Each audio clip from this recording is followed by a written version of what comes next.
Rob, there's been a lot of disagreement about when we're going to see that J&J vaccine. What's the process that needs to happen for that to get back on the market?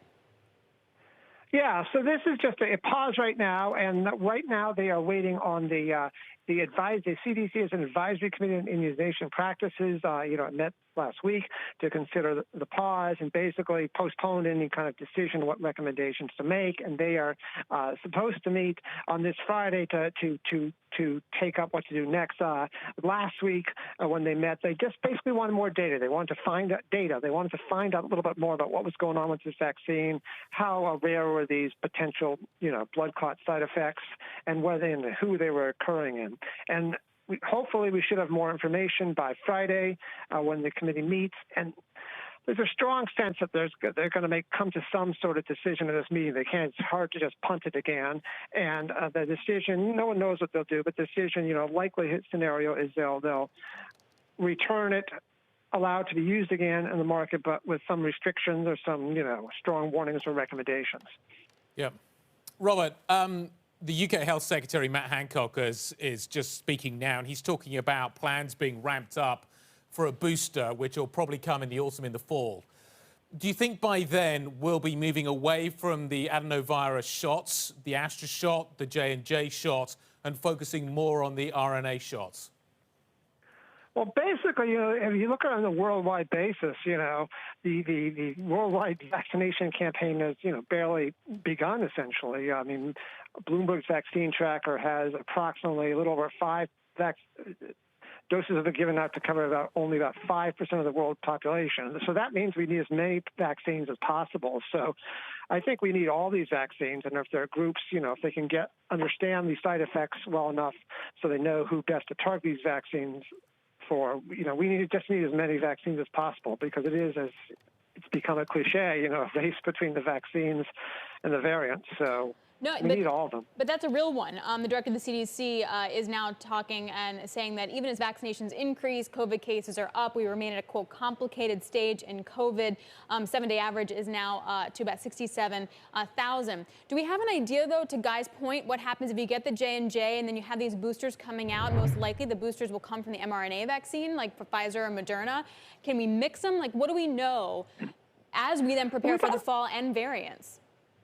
Yeah, we don't know a lot right now. The booster situation is very much, unclear what kind of boosters will be needed when. I talked to one researcher who estimated within about a year, there's probably a 50-50 chance we'll need to use some kind of a booster shot.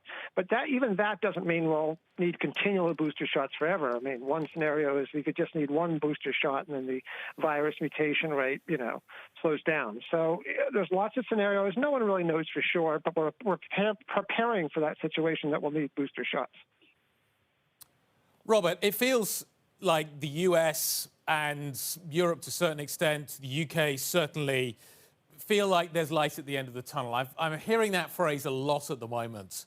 Boris Johnson, the British Prime Minister, has just cancelled a trip to India. The case count there is accelerating massively. They've got variants that are starting to emerge, a series of them. In terms of your assessment of kind of where we are and the perception in the United States and the UK that there is light at the end of the tunnel, are we getting ahead of ourselves? Well, I think, there's been this is a tricky and relentless and fast mutating virus. And I think there's been a tendency to want to kind of declare, we're at some kind of magic end or magic moment where, it's kind of over, almost over. And I think, a better way to think about it is that we're in a much better position than we were a few months ago with these powerful vaccines. But this is going to be, a long and complicated road, a gradual improvement. And that's probably the better way to think about it. If you look at past major viruses, smallpox is about one of the only ones that have been eradicated. That took forever. Polio is still around some places. And even measles, that took a while to fully subdue in the U.S., even with powerfully effective vaccines. So it's going to be a gradual process, and that's probably a more realistic way to think about it.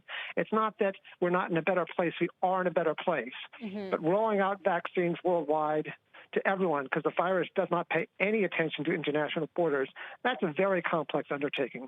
Hey, Rob, before we let you go, one quick thing. Do we know where the virus in the U.S., for example, is spreading the most, considering that we are ramping up vaccines?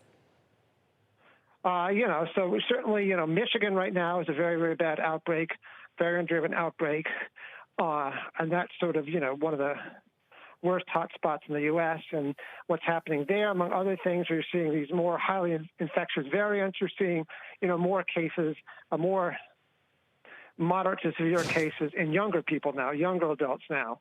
It's not that they're necessarily dying at really, really high rates, but they're more likely to end up in the hospital with kind of infection that lasts, 3 or 4 weeks, that sort of thing. So that's kind of what you're seeing in Michigan, perhaps, is the worst spot in the country right now.